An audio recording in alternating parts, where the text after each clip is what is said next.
Illustration number 20 देखो। ABC bank gave loan to customers. एक bank है जो अपने कस्टमर्स को लोन देता है, दिया है। टारगेट लिमिटेड, यानी कि टारगेट लिमिटेड बैंक के लिए कस्टमर्स है। That carry fixed interest rate 10% per annum for 5 years term.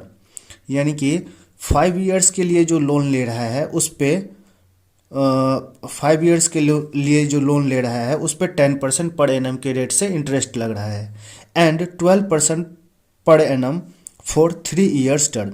यानी कि 3 ईयर्स के लिए जो लोन ले रहा है उस पर 12% इंटरेस्ट लग रहा है।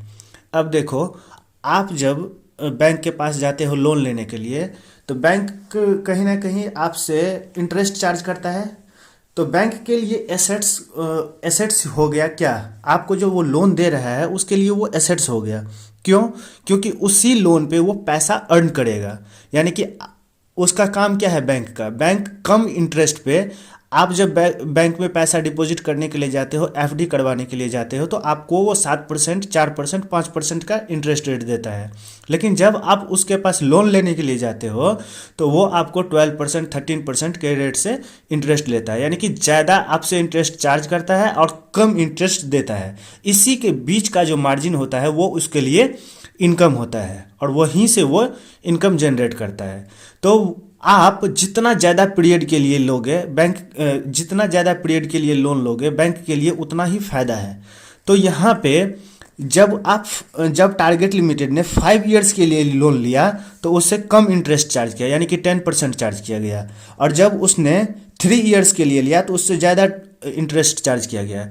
क्योंकि बैंक चाहता है कि वो कस्टमर्स को इनकरेज करे कि वो ज़्यादा से ज़्यादा पीरियड के लिए लोन ले। इसलिए वो कम इंटरेस्ट पे ज़्यादा पीरियड के लिए यदि कोई लोन लेता है तो उससे कम इंटरेस्ट चार्ज करता है।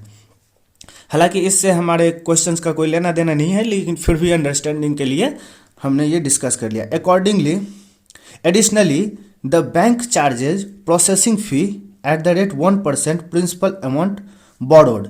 यानी कि आप जब लोन लेने के लिए जाते हो तो आपसे वो कुछ प्रोसेसिंग फीस चार्ज करता है और वो एडिशनल लेता है। आप जब लोन लेने के लिए जाते हो तभी वो चार्ज कर लेता है। और ये टारगेट लिमिटेड से ये ABC बैंक जो है 1% ऑफ प्रिंसिपल अमाउंट, यानी कि जितना वो लोन दे रहा है उस पे वो 1% प्रोसेसिंग फी चार्ज कर रहा है बोरोवर से, यानी कि टारगेट लिमिटेड से। Target Limited borrowed loans as follows 10 lakh for a term of 5 years. यानी कि वो 10 लाख रुपीज़ का लोन बोरो किया फॉर 5 ईयर्स के लिए। तो इस पे 5 ईयर्स वाले पे कितना इंटरेस्ट चार्ज करता था बैंक? 10%। यहाँ पे है 10% पर एनम फॉर 5 ईयर्स, यानी कि eight the rate 10% per annum. इस पे 10% पर एनम इंटरेस्ट पे करना पड़ेगा टारगेट लिमिटेड को। और 8 lakh for a term of 3 years, यानी कि 3 ईयर्स के लिए यदि कोई लोन लेता है तो बैंक उससे कितना चार्ज करता है? 12% पर एनम। यहाँ पे दिया हुआ है क्वेश्चन में। तो यहाँ पे इंटरेस्ट टारगेट लिमिटेड को इस 8 लाख पे 12% पर एनम के रेट से इंटरेस्ट देना पड़ेगा। Compute fair value upon initial recognisation of the loan in books of Target Limited. Target Limited अपने बुक्स में किस अमाउंट पे इस लोन को रिकॉग्नाइज करेगा। And how will loan processing fee account, यानी कि ये प्रोसेसिंग फी जो बैंक ने लिया उसको या टारगेट लिमिटेड कैसे अपने बुक्स ऑफ अकाउंट में दिखाएगा। तो हम दोनों लोन को एक एक करके देखेंगे। पहला,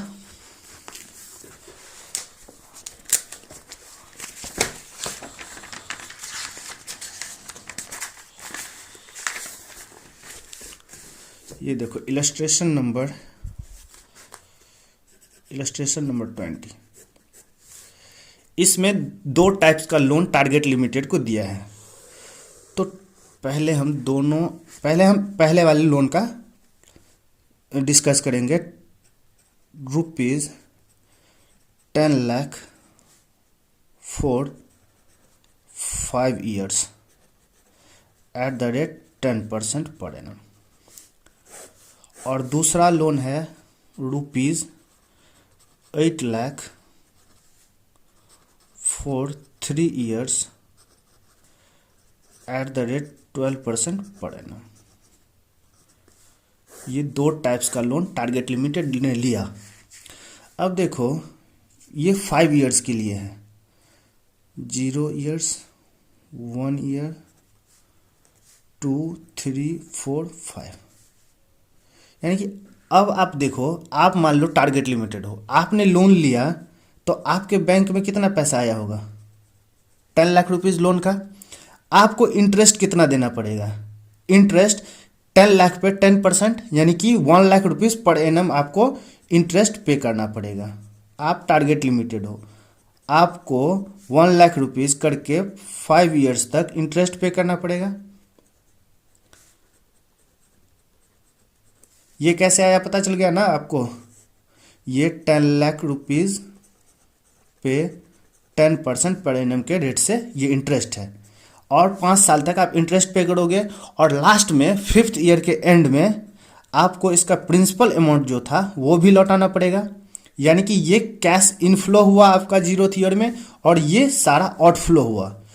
तो इसको, इस सारे इनफ्लो को, सारे आउटफ्लो को यदि आप पुल करोगे एट द रेट 10%, जो कि आपका इंटरेस्ट रेट था, हम मान रहे हैं कि ये जो इंटरेस्ट रेट है यही मार्केट रेट भी है, मार्केट में यही इंटरेस्ट रेट चल रहा है ऑब्वियसली, तभी तो बैंक हमसे इतना इंटरेस्ट चार्ज कर रहा है, नहीं तो वो हमसे ज़्यादा चार्ज करता मार्केट में यदि वो ज़्यादा इंटरेस्ट रेट रहता तो।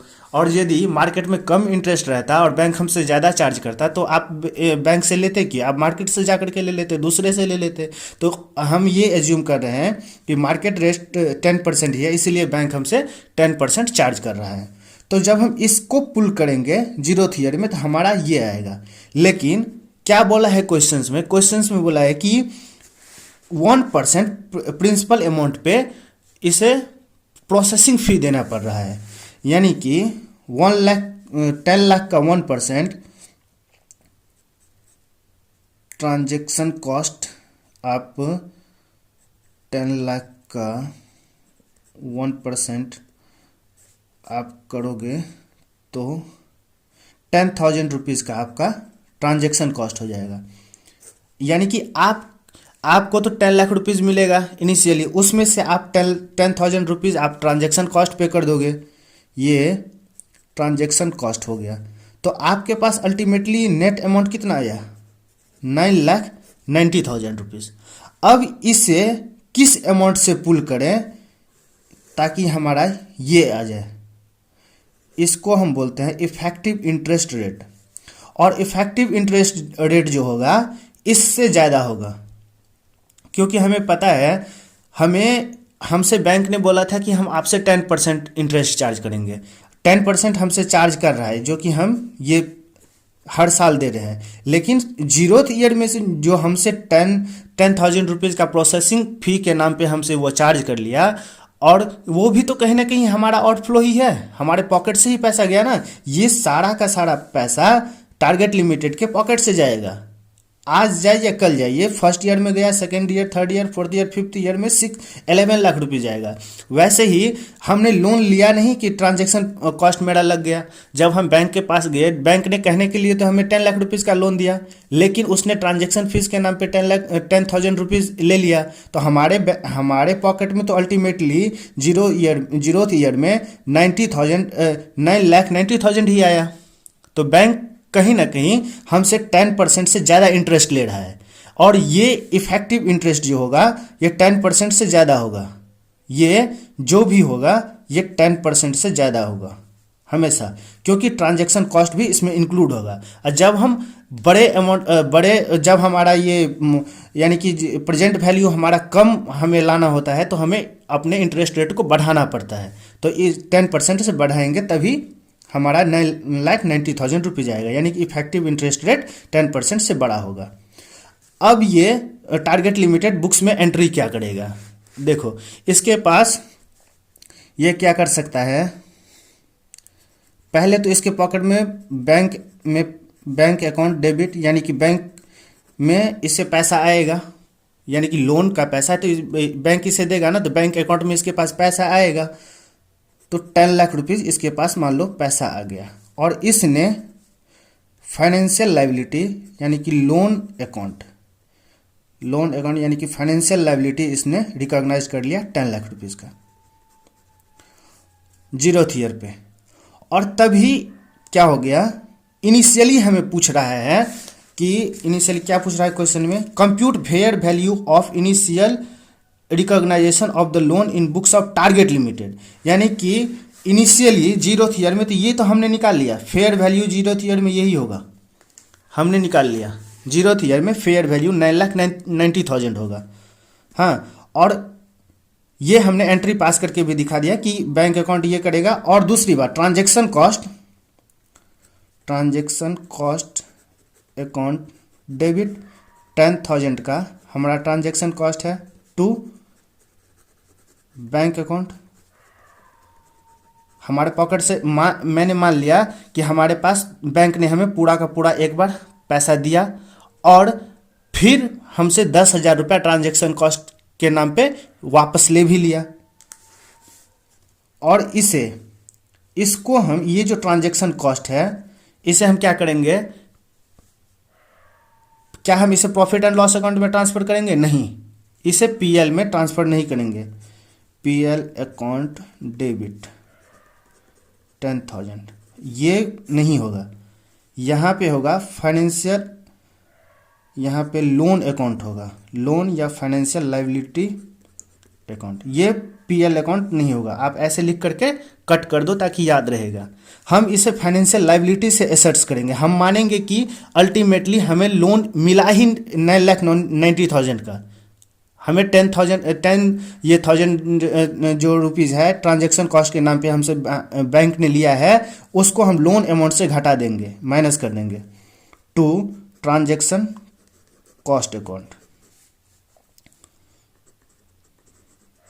अब देखो ना, ऐसा करने का क्या रीजन है, हमने इसे पीएल में ट्रांसफ़र क्यों नहीं किया? मान लो यदि हम इसे पीएल में ट्रांसफ़र कर देते तो ये पीएल में पूरा का पूरा 10,000 रुपीज़ आज के, यानी कि फर्स्ट ईयर में ही, 0th ईयर में हम ट्रांसफ़र कर रहे हैं, यानी कि फर्स्ट ईयर में ही 10,000 रुपीज़ चला जाएगा पूरे में। उससे हमारा प्रॉफिट 10,000 रुपीज़ से कम हो जाएगा। जबकि ये हमने प्रोसेसिंग फीस जो हमने 10,000 रुपीज़ का दिया है, इसका बेनिफिट हमें 5 साल तक मिलेगा।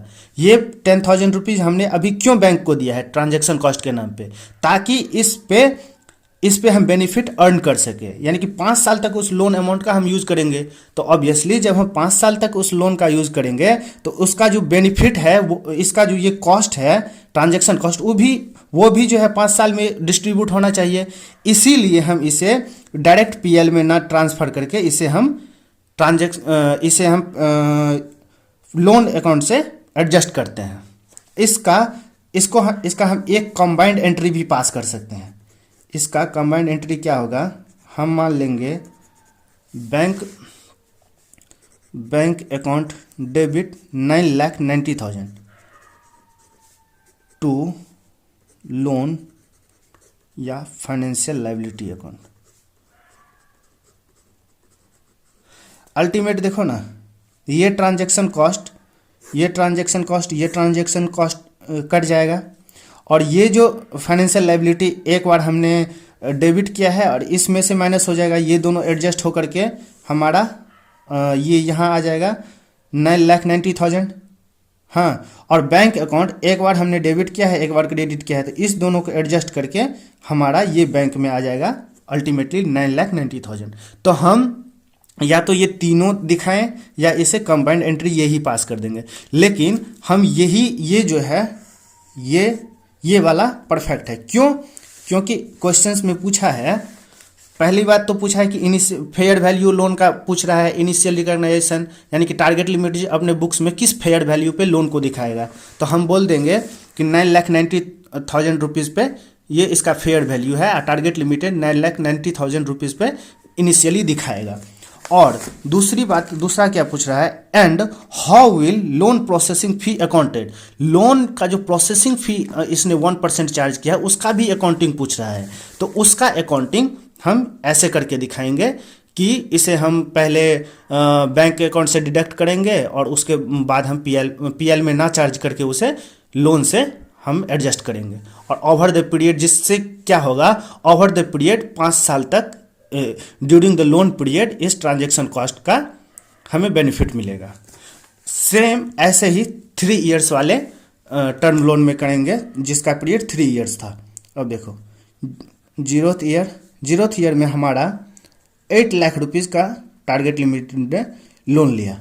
इसके पास बैंक में जीरोथ ईयर में 8 लाख रुपीज़ आएगा, first year, second year, third year. अब क्या होगा, इस पे ये 12% यानी कि 96,000 रुपीज़ ये इंटरेस्ट पे करेगा फर्स्ट ईयर में, सेकेंड ईयर में भी 12% के रेट से, और थर्ड ईयर में भी 12%। इस पे हम इंटरेस्ट ये कैसे निकाल लें, 8 लाख पे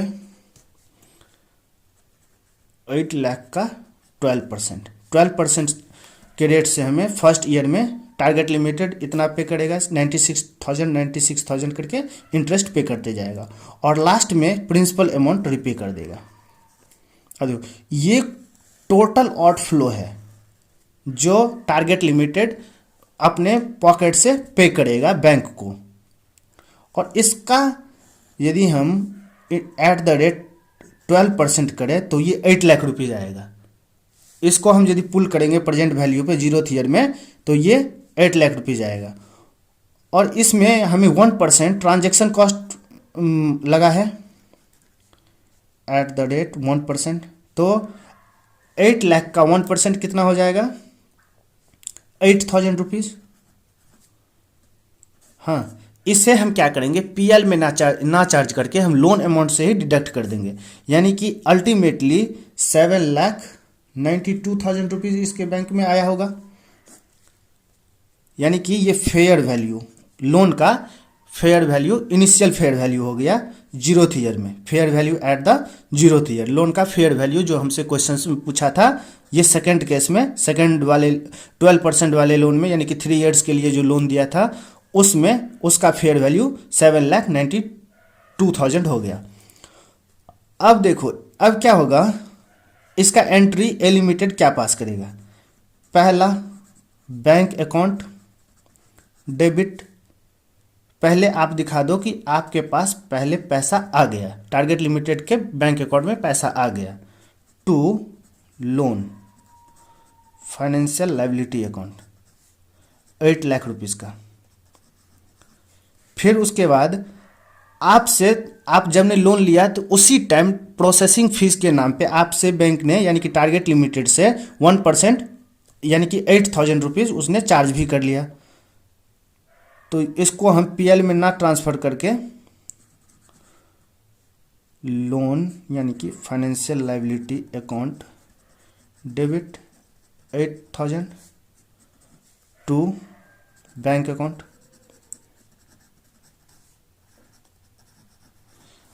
हालांकि हम इसे एक साथ ही एडजस्ट भी कर सकते थे, लेकिन हम अपने ट्रांजैक्शन कॉस्ट को प्रॉपर दिखाने के लिए ऐसा एंट्री कर रहे हैं। फिर उसके बाद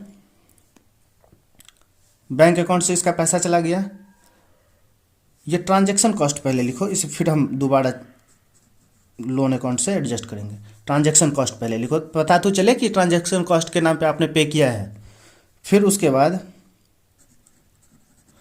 लोन यानी कि financial liability account debit 8,000 to transaction cost, यानी कि ट्रांजैक्शन कॉस्ट को हम लोन में से एडजस्ट कर देंगे, इसे पीएल में नहीं ट्रांसफ़र करेंगे। तो ये हमारा फाइनल एंट्री हो गया। अब हम देखते हैं क्या पूछ रहा था क्वेश्चंस में। क्वेश्चंस में तो पहला हमें पूछ रहा था कि फेयर वैल्यू, लोन का इनिशियली फेयर वैल्यू बताइए जीरोथ ईयर में पहला फेयर वैल्यू ये हो गया, दूसरा फेयर वैल्यू ये हो गया। उसके बाद पूछा है कि ट्रांजैक्शन कॉस्ट को आप कैसे दिखाओगे, ट्रांजैक्शन कॉस्ट को एंट्री कैसे करोगे। तो ट्रांजैक्शन कॉस्ट को हम लोन से एडजस्ट करेंगे, ना कि उसे हम पीएल में ट्रांसफ़र करेंगे। और लोन से एडजस्ट क्यों कर रहे हैं, ताकि जितने पीरियड के लिए हमने लोन अवेल किया है, टारगेट लिमिटेड ने जितने पीरियड के लिए लोन लिया है, उस पूरे पीरियड में उस ट्रांजैक्शन कॉस्ट का डिस्ट्रीब्यूशन होना चाहिए। ये 10,000 रुपीज़ क्यों इनकर्ड किया है यहाँ पे, ताकि इस लोन का बेनिफिट ये 5 साल तक ले। और यदि मान लो ये 10,000 रुपीज़ ये अभी 0th ईयर में ही, यानी कि फर्स्ट ईयर में ही, ये फर्स्ट ईयर के प्रॉफिट एंड लॉस अकाउंट में ही चार्ज कर देता पूरा का पूरा 10,000, तो क्या होता? फर्स्ट ईयर का प्रॉफिट तो 10,000 से डिडक्ट हो जाता। हाँ, लेकिन उससे हमारा true and fair value financial statement का नहीं दिखता। फर्स्ट ईयर में बहुत कम इंटरेस्ट दिख जाता, और सेकंड ईयर थर्ड ईयर में पता चलता कि हमें बहुत ज़्यादा प्रॉफिट हो रहा है, लेकिन हमने तो लोन का मज़ा तो हमने पूरे 5 साल तक लिया है। तो ऑब्वियसली उसका जो खर्च जो था इस लोन से रिलेटेड, ये 10,000 तो इसी लोन से रिलेटेड ही खर्चा है ना, तो इसको over the period of 5 year हम डिस्ट्रीब्यूट करेंगे। इसीलिए हम डायरेक्ट पीएल में ना डाल करके उसे हम लोन अमाउंट से डिडक्ट करते हैं। यहाँ पे ये इसीलिए हमने कटवाया था, यहाँ पे लोन अकाउंट डलवाया था। ठीक है, अब हम इसका आंसर पढ़ते हैं। The loan from ABC bank carry interest eight the rate 10% and 12% for 5 year and 3 year terms respectively. हाँ, वैसे जैसे मैंने बताया था कि ये 10% इसके लिए, 5 ईयर्स वाले के लिए, 12% 3 ईयर्स वाले के लिए। Additionally there is processing fee at the rate 1% on principal amount on the date of transaction के डेट पे ही वो हमसे प्रोसेसिंग फी 1% प्रिंसिपल अमाउंट का 1% ले रहा है। ठीक है, it assumed that ABC bank charges all customer in similar manner, यानी कि ये बैंक जो है ये ऑल कस्टमर से सिमिलर मैनर में इंटरेस्ट चार्ज करता है।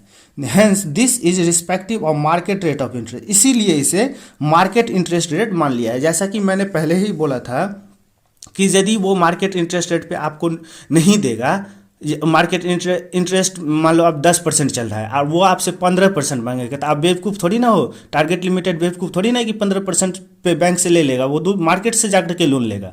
और यदि मार्केट में 8% का इंटरेस्ट है और तो बैंक भी यहाँ पे बेवकूफ़ नहीं है, बैंक भी मार्केट से कम में क्यों दे? क्योंकि टारगेट लिमिटेड यदि मार्केट में जाएगा लेने के लिए तो उसे 10% पे मिलेगा, तो वो बैंक कैसे उसको 8% पे दे देगा? कम पे नहीं देगा। तो बैंक भी यहाँ पे बेवकूफ़ नहीं है, तो इसीलिए मार्केट रेट पे ही ट्रांजेक्शन होगा। तो इसीलिए हम मान रहे हैं ये जो इंटरेस्ट रेट दिया हुआ है बैंक ने डिसाइड किया है 10% और 12%, बैंक और टारगेट लिमिटेड दोनों एग्री हुआ है इस इंटरेस्ट रेट पे कुछ सोच करके ही। दोनों में से कोई बेवकूफ़ नहीं है। मार्केट में यदि सस्ता मिलेगा तो कस्टमर वहाँ भाग जाएगा, और मार्केट में यदि महंगा मिलेगा तो बैंक भी उसे महंगा इंटरेस्ट चार्ज करेगा। वो सस्ता में क्यों देगा? उसका काम ही है इंटरेस्ट अर्न करना। तो इसीलिए ये जो इंटरेस्ट रेट है उसे हम मानेंगे कि ये मार्केट इंटरेस्ट रेट है। आप लॉजिकल सोच करके देखो, ये मार्केट इंटरेस्ट रेट पे ही ट्रांजेक्शन होगा। ना बैंक बेवकूफ़ है, ना टारगेट लिमिटेड बेवकूफ़ है। तो इसीलिए हम इस 10% और 12% को मानेंगे कि मार्केट इंटरेस्ट रेट है, और इसीलिए हमने ये 10% से ही पुल किया था और 12% से पुल किया था, तो यहाँ पे आएगा। वो अलग बात है कि इफेक्टिव इंटरेस्ट रेट हमारा ज़्यादा आ जाएगा। क्यों? क्योंकि हमसे बैंक ने ट्रांजैक्शन कॉस्ट भी लिया है, ट्रांजैक्शन यानी कि प्रोसेसिंग फीस भी हम ही से वसूला है। तो अल्टीमेटली टारगेट लिमिटेड के लिए ये 10% नहीं, 10% तो दिखाने के लिए बैंक दिखा रहा है कि हम आपसे 10% चार्ज करें, लेकिन ऐसा नहीं है। Effective interest rate due to transaction cost ज़्यादा हो जाएगा, यानी कि कहीं ना कहीं बैंक हमसे ज़्यादा पैसा ले रहा है, जैसा इसे मार्केट में ये दिख रहा है उससे ज़्यादा। Amortized cost is computed by discounting all future cash flow at market rate of interest. Discounting, वो डिस्काउंट करेंगे all future cash flows at market rate of interest। मैंने क्या किया था? मैंने डिस्काउंटिंग किया ना, इसे डिस्काउंटिंग करेंगे। ये फ्यूचर कैश फ्लो होगा, फ्यूचर कैश आउटफ्लो, ये भी फ्यूचर कैश आउटफ्लो है टारगेट लिमिटेड के लिए, यानी कि टारगेट लिमिटेड इतना कैश फ्लो आउटफ्लो होगा, और ये 0th ईयर में हमारा आउटफ्लो हो गया था, इसीलिए हम इसमें से डिडक्ट कर दिए। तो इस आउटफ्लो को हमने प्रेजेंट वैल्यू पे हम पुल करेंगे इफेक्टिव इंटरेस्ट रेट पे। वही बात यहाँ पे बोल रहा है, discounting all future cash flow eight market interest rate. Market interest rate पे हम सारे फ्यूचर कैश फ्लो को हम पुल करेंगे एट द 0th ईयर पे।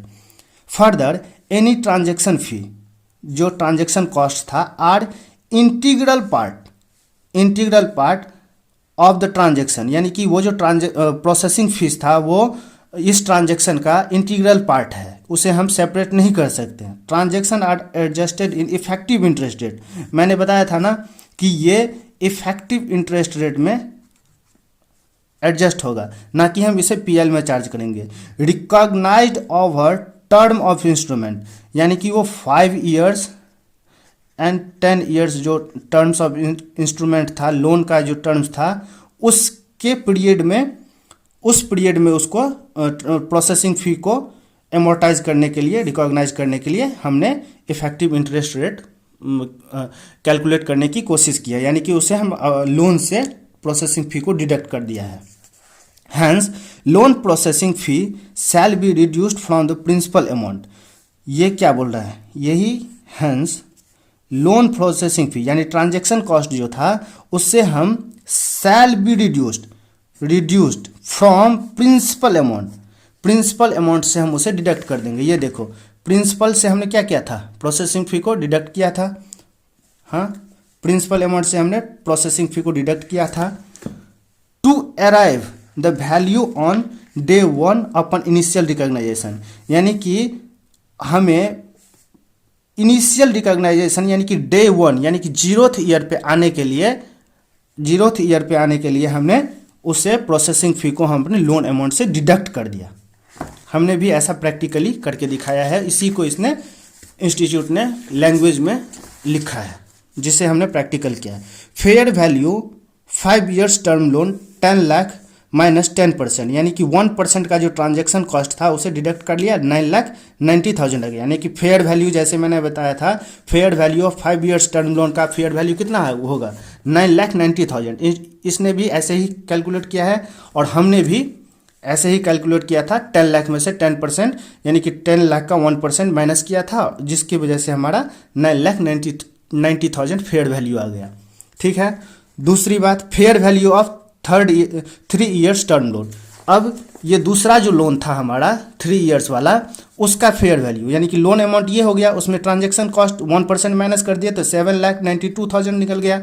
7,92,000 ये भी देखो, सेकंड का भी यही है आया आंसर, हमारा भी यही है। नौ इफेक्टिव इंटरेस्ट रेट, अब इफेक्टिव इंटरेस्ट रेट का बात बोल रहा है, shall be higher than interest rate of 10% and 12%। मैंने क्या बताया था यहाँ पे, मैंने क्या बताया, इफेक्टिव इंटरेस्ट रेट जो होगा वो 10% से बड़ा होगा हमेशा, और ये 12% से बड़ा होगा इफेक्टिव इंटरेस्ट रेट। क्यों? क्योंकि हमें ट्रांजैक्शन कॉस्ट भी लगा है। ये आउटफ्लो तो हुआ ही है, ये तो बैंक दिखाने के लिए 12% बोल रहा है, लेकिन एक्चुअल में हमसे टारगेट लिमिटेड से 12% से ज़्यादा इंटरेस्ट ले रहा है ट्रांजैक्शन कॉस्ट के नाम पे। और यहाँ पे 10% तो दिखाने के लिए बोल रहा है कि हम आपसे 10% ले रहे हैं, लेकिन ले रहा है इफेक्टिवली 10% से ज़्यादा एज ट्रांजैक्शन कॉस्ट के नाम पे। हाँ, तो अभी हम पता चला गया कि इफेक्टिव इंटरेस्ट रेट ज़्यादा होगा respective, so that processing fee gets recognised. ये processing fee, so that processing fee can or get recognised as interest over respective term loan, यानी कि over the period of term loan पे हम उसे recognise कर सके, उसे डिस्ट्रीब्यूट कर सके। जितने टाइम का लोन था, जितना ड्यूरेशन लोन का था, उस पूरे ड्यूरेशन में ट्रांजैक्शन कॉस्ट का इम्पैक्ट जाना चाहिए, ना कि उसे 1 साल में ही पूरा का पूरा बर्डन डाल दो। फर्स्ट ईयर में आपने 10, मान लो जो भी ट्रांजैक्शन कॉस्ट वगैरह था उसको आप पूरा का पूरा पीएल में चार्ज कर दोगे, तो कहीं ना कहीं आपका पीएल प्रॉफिट तो आपका कम होगा ना। तो इससे इन्वेस्टर को क्या पता चलेगा कि इस साल का प्रॉफिट बहुत कम आया है, लेकिन आपने तो ट्रांजैक्शन कॉस्ट हो सकता है कि आपने 10,000 करोड़ रुपीज़ का लोन आपने इशू करवाया है कंपनी के लिए, और ट्रांजैक्शन कॉस्ट उस पर आपने 1,000 करोड़ रुपए आपने ट्रांजैक्शन कॉस्ट लगा दिया।